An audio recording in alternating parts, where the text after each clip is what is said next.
Mille floulou Kagebunshin no Jutsu.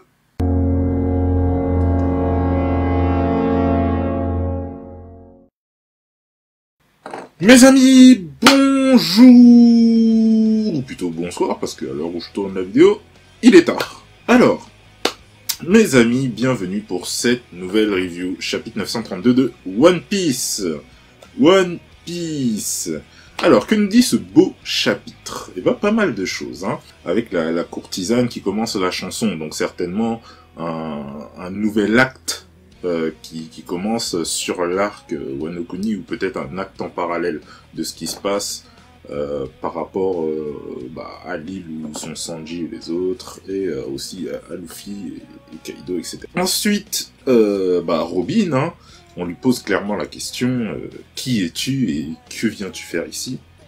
Et la réponse de Robin, claire, nette, précise, Ushimitsu. Ushimitsu. Alors elle dit Ushimitsu et en gros Ushimitsu c'est l'espèce de Robin des Bois de Wano Kuni, hein, qui prend l'argent des riches pour le donner aux pauvres. Sauf que les ninjas font partie du service de renseignement d'Orochi, du Shogun, et que ces derniers auraient vu Ushimitsu dans les parages il n'y a pas si longtemps que ça, donc c'était techniquement impossible que Robin soit Ushimitsu.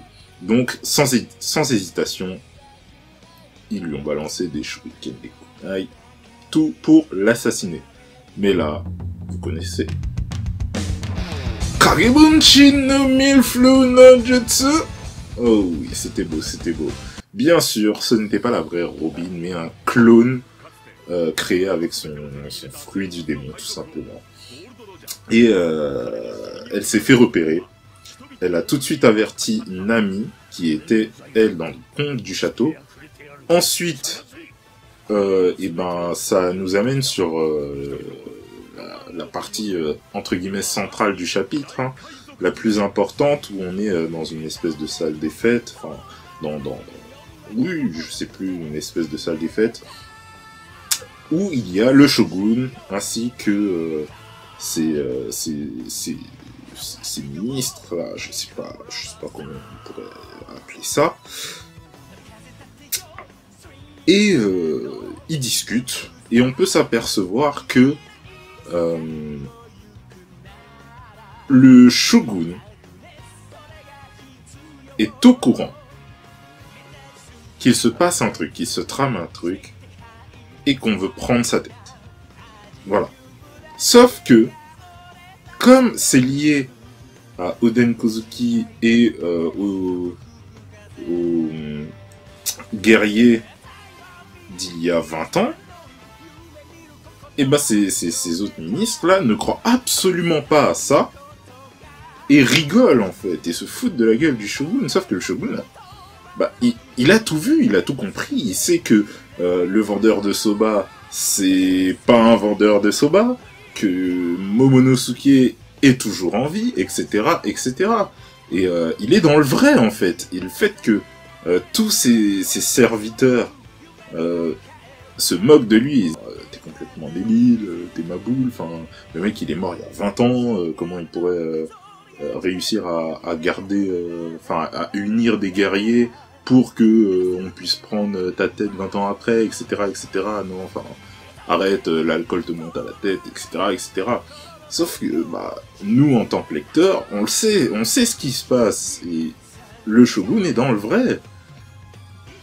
Et, il continue à raconter ces petites conneries, là, ces petites choses et tout, machin. Sauf que, un rire éclate.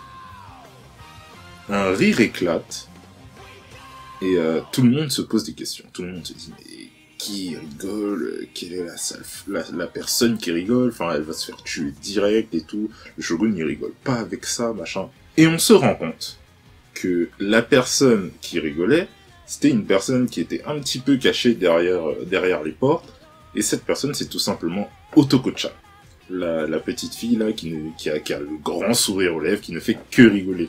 Et elle, c'est une enfant, c'est l'innocence qui parle. Et elle dit tout simplement, mais regarde, tout le monde se moque du shogun, c'est trop drôle, je peux pas m'arrêter de rigoler, machin. Sauf qu'elle a pas conscience que il ne faut pas rigoler avec le shogun. Et le shogun l'a extrêmement mal pris, et tout de suite, il a cherché à savoir qui c'était.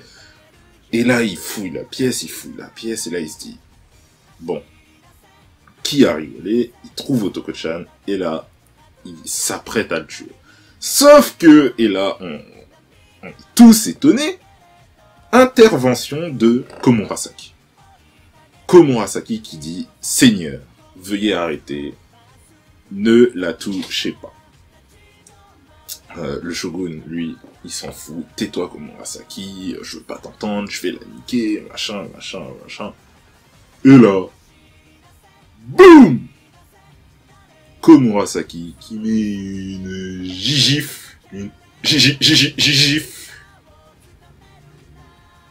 au shogun et qui dit fièrement « Je suis une fille de guerrière, si tu cherches une femme faible, ce n'est pas moi que tu trouveras. » Et là, le shogun disait « Oui, moi qui pensais te faire marier, blablabla. » Nique le shogun, gigif. Et là, tout le monde est choqué. Et bon, on le savait plus ou moins, il y avait plein de théories dessus, mais maintenant, je pense que on peut le confirmer. Komurasaki, c'est la sœur de Momonosuke d'il y a 20 ans, quand même. Enfin, ça me paraît, ça paraît logique, en tout cas. Et qu'elle soit au courant des plans des guerriers que Kinemon est en train de rassembler, hein, les guerriers avec le symbole du clair de lune, etc. Du clan Kozuki. Le chapitre se termine et on voit bien que Robin, elle était prête à défendre l'enfant, était déjà en mode mille flou. Et voilà. Et ensuite, le chapitre sur la dernière page, comme je vous ai dit, Komurasaki dit « Je suis une fille de guerrier, etc. etc. » Mais on voit également que le shogun s'est transformé. S'est transformé en Orochi. Yamata no Orochi, donc c'est-à-dire le serpent dans la mythologie japonaise à 8 têtes. Donc voilà, il a un fruit du démon, Yamata no Orochi. Et on voit aussi un des ninjas qui a repéré Robin protégeant Otoko-chan et qui dit qu'il l'a trouvé et tout, machin. Mais là où c'est intéressant, c'est que un des ministres, là, ou je ne sais pas quoi, du shogun Kiyoshiro, dit à la fin, ça va être violent. Mais il le dit, arme à la main, prêt à dégainer. Et c'est là où c'est intéressant, c'est que Oda va certainement nous révéler que ce Kiyoshiro, c'est quelqu'un. C'est quelqu'un d'important sur Wano Kuni. Il est pas là pour faire joujou. Enfin, s'il tient la dernière case du chapitre en mode ça va être violent, il y a deux solutions possibles. Soit il fait partie du clan Kozuki et est au courant que Komurasaki est la sœur de Momonosuke, donc va tenter de la protéger face au shogun, ou il est tout simplement du côté des gagnants et il veut protéger le shogun contre n'importe quelle menace qu'il peut y avoir, parce que c'est son travail entre guillemets, quoi. Donc voilà, le chapitre est mine de rien intéressant, hein. Il y a surtout la confirmation de ce qu'on pensait tous à peu près de Komurasaki, qui serait potentiellement la sœur de Momonosuke.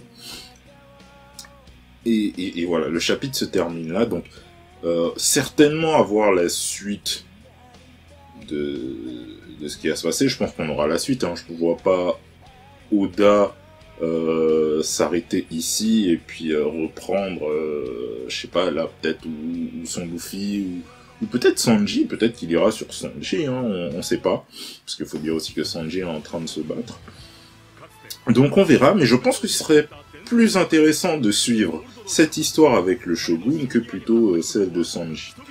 À mon avis, à mon sens. Il y a plus d'informations à en tirer ici que du côté de Sanji. Mais bon, on verra bien. En tout cas, c'était un bon chapitre. Très bon chapitre. Avec pas mal d'infos. C'est plutôt cool. Et puis voilà, on verra bien ce qui se passera les prochains chapitres. Sur ce, c'était tout pour ce chapitre 932 de One Piece. Mais, je n'ai pas fini avec vous. Vous voyez ça? C'est beau, hein. C'est beau, hein. Mais c'est pour vous. Oui, un petit concours pour gagner cette magnifique figurine de Sabo. Oui, mes amis, elle est pour vous. Et pour participer au concours, c'est tout simple. S'abonner à la chaîne, partager le contenu, la vidéo en question, et mettre le hashtag Netaku, tout simplement, en commentaire de cette vidéo. Je sélectionnerai tous les participants et j'annoncerai le gagnant jeudi prochain. Voilà, jeudi prochain, j'annoncerai le gagnant. Je le contacterai directement par message privé. Et puis, il recevra cette petite figurine. Voilà, c'était tout pour cette vidéo. Je vous dis à très bientôt. N'oubliez pas de vous abonner pour suivre tous les contenus sur ma chaîne. De lâcher le petit like si ça vous a plu. Et bien sûr, n'oubliez pas... One Piece wa... jitsuzai suru! Salabada!